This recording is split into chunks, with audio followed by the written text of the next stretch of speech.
in terms of the science, like, is it new? Yes and no. Like, yes, it is new in the probably in the modern sense of cutting weight, but you got to remember wrestling is a very old sport, and over in America, they've been studying and they have studies for almost over 100 years in this area. So I guess it's not particularly new. Maybe the application of the science to the sport is probably a bit more new. I think within MMA, especially where you see like penalties with 30%, and I think it's really blown up as a more global sport.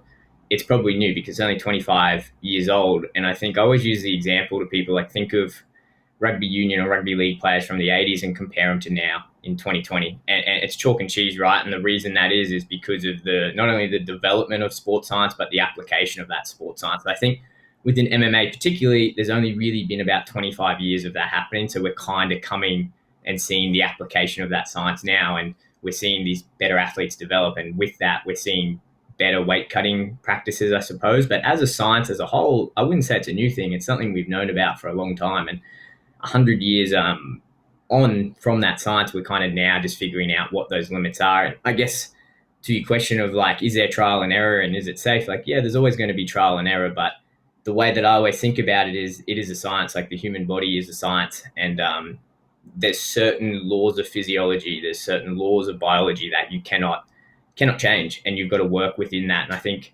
that's where a lot of misunderstanding and miscommunication about this whole process comes.